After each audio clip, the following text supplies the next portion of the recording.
ici Annick Berger. Bienvenue à votre magazine Sur le plateau. Aujourd'hui à l'émission, nous parlerons de sauvetage sportif avec Alexina Gagné, d'un espoir de la LHJMQ avec Félix Labbé, de soccer féminin avec Mathilde Potvin, du volleyball de Victoriaville avec Jonathan Giguère et du basketball Division 2 des Gaillards du Cégep de Jonquière avec Étienne Lessard. Mais tout d'abord, nous sommes avec Félix Laroche. Bonjour Félix. Bonjour. Tu vas nous parler aujourd'hui des confessions qu'un entraîneur de hockey de la Ligue de hockey mineur du Québec t'a faites. Effectivement, aujourd'hui, on va s'attarder sur le cas d'Antoine Hallé. Antoine, c'est un jeune coach de hockey de 22 ans au niveau Bantam 2A. Je l'ai passé en entrevue et il m'a avoué que l'organisation de hockey Sherbrooke, hockey mineur, n'aide pas les entraîneurs. En fait, il ne donne pas les informations, il ne donne pas les ressources nécessaires aux entraîneurs pour que ceux-ci fassent leur travail correctement. Il a même ajouté que c'est difficile de s'en sortir et que c'est un problème à régler. Il y a un gouverneur qui est censé faire le lien entre les entraîneurs-chefs et l'organisation de hockey Sherbrooke. Par contre, ce gouverneur-là n'est pas en mesure de répondre aux questions ou parfois n'est juste pas disponible. Puis, outre ça, est-ce que Antoine reçoit une aide financière? Il reçoit effectivement une aide financière. Ce n'est pas un salaire par semaine. Par contre, c'est un 1 000 $ pour l'entraîneur-chef du Bantam 2A. Par contre, il doit diviser ce 1 000 $-là avec ses entraîneurs adjoints. Donc, on parle ici d'un 350 $ juste pour l'entraîneur-chef pour toute l'année. Puis, est-ce que cette aide financière-là couvre toutes les dépenses liées au coaching? Antoine est catégorique, ça ne couvre pas. C'est un non. 350 $, ce n'est pas assez. Il faut savoir que dans un calibre de compétition, Bantam 2A, dans ce cas-ci, on joue à l'extérieur. À Sherbrooke, on peut aller jouer à Victoriaville, on peut aller jouer à Drummondville, Québec, Trois-Rivières. Donc, il faut penser à payer le gaz, la nourriture. Et même, durant une saison complète, on a un tournoi à l'extérieur. Donc ça implique qu'on couche dans un hôtel. Donc là, c'est encore de grosses dépenses. Donc, il m'a dit en entrevue que non, 350 $, ça ne couvre pas. Puis, avec le coaching, est-ce qu'il réussit à gérer son temps avec tous les autres aspects de sa vie? Il doit travailler, vu que 350, ce n'est pas assez. Il doit travailler. Il va à l'université, donc beaucoup de responsabilités. Donc, ça fait en sorte qu'il doit être bien organisé. Il m'a dit qu'un outil essentiel, c'est vraiment son agenda.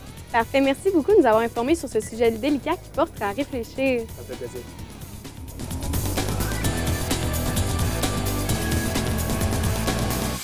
Bonjour Étienne, tu nous parles aujourd'hui du match d'ouverture de basket des Gaillards Division 2 du Cégep de Jonquière, en plus de nous parler un peu de leur objectif pour cette saison. Oui, eh bien, le 27 octobre dernier, les Gaillards affrontaient les Élans du Cégep Garneau. Ils ont disputé la partie, ils ont remporté par un total de 85 à 77. Le joueur français Linfos Odbo a totalisé un total de 22 points, tandis que Olivier Emoff et Landry Mbama ont totalisé un total de 12 et 15 points respectivement. Puis, quelles étaient les impressions de l'entraîneur-chef Benjamin Milot après le match? Bien, malgré la victoire, il s'est vu déçu. Son équipe n'a pas tenu une bonne rencontre. Par exemple, l'arrivée des nouveaux joueurs du Cégep de Chicoutimi qu'on sait qui ont fusionné au début de la saison s'est très bien déroulé. Les joueurs s'adaptent très bien.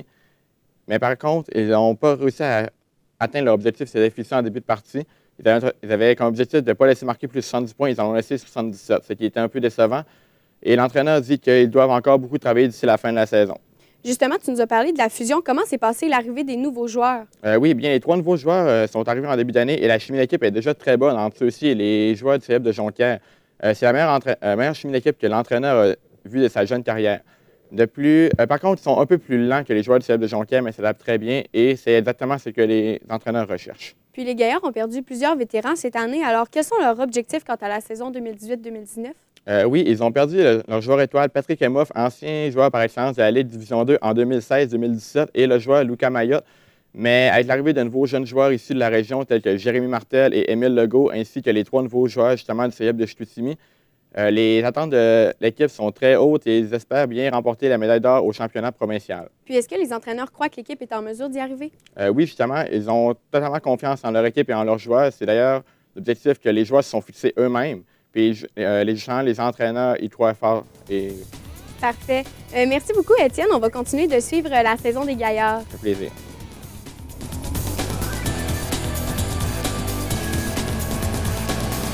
Nous sommes maintenant avec Jonathan qui va nous parler du volleyball au collège de Victoriaville. Bonjour, Jonathan. Bonjour, Annick.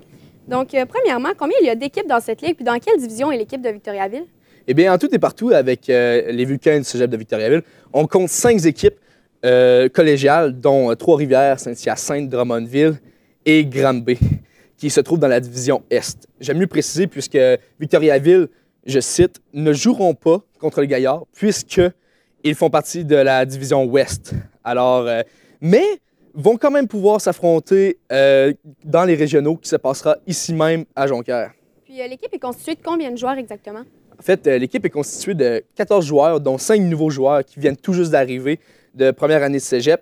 Donc, vous comprendrez que 5 joueurs, anciens joueurs, n'ont pas pu faire l'équipe puisqu'ils n'étaient pas d'assez grand niveau. Donc, comme tu l'as dit, il y a eu des changements dans l'équipe, mais outre ça, qu'est-ce qui diffère de l'année dernière? Eh bien, l'année passée, l'équipe n'avait moins d'esprit d'équipe. C'était plus difficile dans les matchs, c'était plus rude, c'était ardu. Ils abandonnaient très, très vite. Mais maintenant, ils ont la rage de vaincre. Puis, quel est l'objectif de cette équipe, justement, pour cette année? L'objectif de cette équipe, c'est bien sûr, c'est très simple, c'est de performer aux provinciaux. L'année passée, ils n'ont pas réussi à se rendre très, très loin dans les régionaux. Ont eu beaucoup de difficultés, en fait, avec les blessures et tout ça. Puis, ils n'ont pas eu le choix de remettre ça l'année prochaine. Puis, est-ce qu'ils sont en voie de le réaliser? Eh bien, c'est avec 9 victoires et 0 défaites et seulement 2 manches de perdu que l'entraîneur Christian Tremblay, avec qui j'ai pu faire l'entrevue, nous dit que l'année passée, eh bien, l'équipe était moins solide. Il était moins soudé, avec un moins grand niveau de solidarité. Exactement. Oui. Et ont eu de la difficulté, mais c'est rendu plus solide. C'est à leur avantage cette année. C'est leur année. Parfait. Merci beaucoup, Jonathan, pour ce coup d'œil sur le volleyball à Victoriaville. Ça fait plaisir, Annick.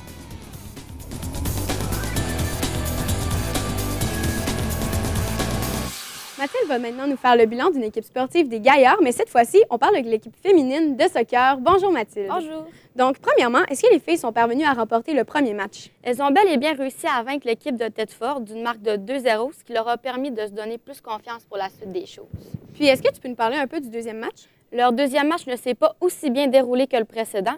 Elles jouaient contre le Cégep de Garneau, qui est une équipe beaucoup plus performante que celle de Thetford. Elles ont donc malheureusement perdu 2-0. Mais par contre, le troisième match a encore moins bien passé. Ça a été moins valorisant pour l'équipe. Peux-tu nous expliquer un peu? En effet, ce match qui se disputait contre l'équipe de Sainte-Foy ne s'est vraiment pas bien passé. Elles ont perdu 11-1, ce qui est vraiment énorme pour ce calibre-là. Et lors de mon interview avec Émilie Côté, qui est une joueuse vétérante des Gaillards de Jonquière, elle m'a partagé que les filles ont énormément relâché après quelques buts, donc c'était de pire en pire. Les joueuses auraient donc vraiment perdu confiance suite à ce désastre-là. Puis, après cette défaite, est-ce que l'équipe des Gaillards est parvenue à remonter la pente, si on veut, dans la saison? Oui, heureusement. Le match suivant, ils ont réussi à vaincre l'équipe de Rimouski 4-1. Et par la suite, elles ont également réussi à gagner contre l'équipe des Janois du Collège d'Alma, qui sont leurs seuls rivales dans la région, sur un pointage de 3-1, ce qui leur a permis de se tailler une place pour les séries. Donc, justement, dans les séries, comment ça s'est passé? Puis, elles ont terminé à quelle position dans le classement exactement? À ce moment-là, elles se trouvaient en 4e position. Elles ont donc dû jouer en demi-finale contre la 3e position, qui était le Cégep de Limoilou, qu'elles avaient déjà affronté auparavant. Elles avaient malheureusement perdu 3-0. Mais après s'être acharnées pendant 90 minutes lors de la demi-finale, elles ont malheureusement dû s'incliner sur un score de 1-0, ce qui les a finalement laissées en 4e position. Parfait. Merci beaucoup, Mathilde, pour ce bilan de saison très détaillé de l'équipe féminine de soccer du Cégep de Jonquière.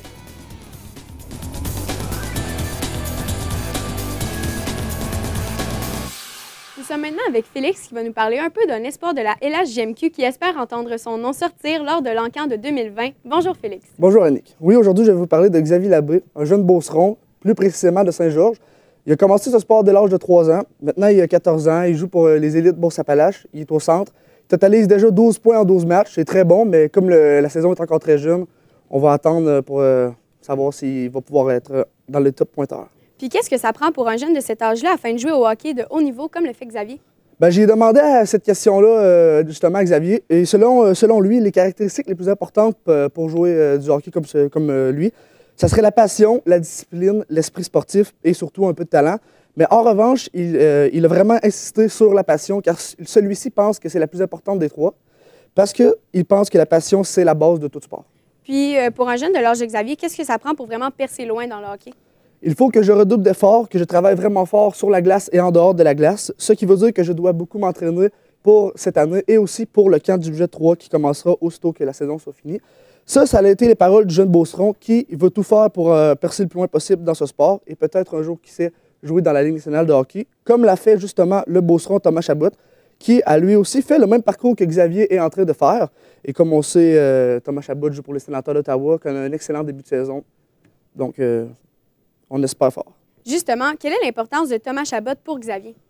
Bien, pour Xavier, Thomas, c'est vraiment un modèle, car il a su faire preuve d'une grande persévérance et d'une grande détermination pour percer dans la Ligue nationale.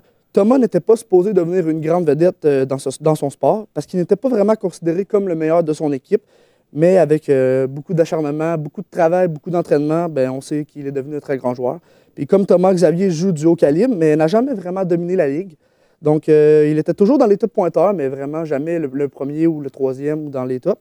Mais Xavier est un très bon joueur, comme on le remarque, avec ses 12 points en 12 matchs. Alors, qui sait, un jour, les deux Beaucerons pourront peut-être s'affronter un jour dans la Ligue nationale. Parfait. Merci beaucoup, Félix. Merci.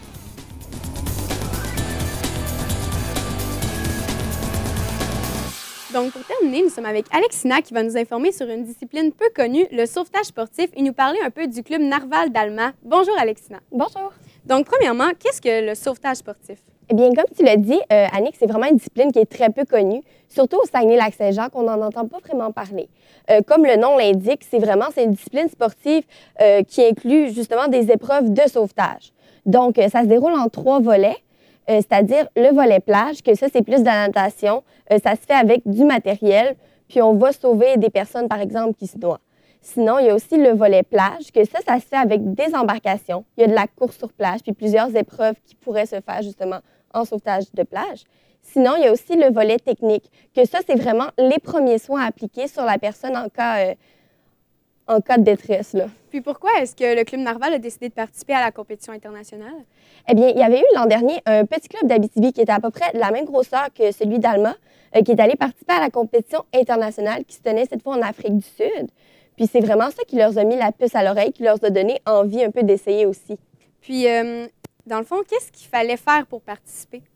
Eh bien, c'est sûr que puisque c'est une compétition internationale, il y avait des standards de temps à atteindre. Donc, il fallait vraiment, justement, intensifier les entraînements, non seulement pour atteindre ces standards-là, mais aussi pour les surpasser, étant donné qu'évidemment, le but, c'est d'avoir une médaille. Il y avait aussi beaucoup de financement qui devait être fait parce qu'aller en Australie, c'est pas gratuit, évidemment.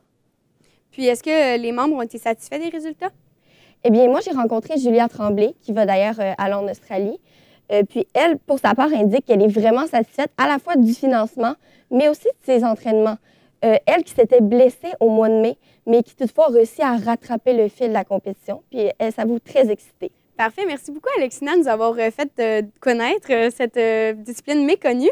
Maintenant, j'aimerais remercier tous les autres fabuleux journalistes qui sont venus sur le plateau aujourd'hui. Donc, merci à Félix Labbé, Étienne Lessard, Mathilde Potvin, Jonathan Giguère, Félix Laroche et Alexina Gagné.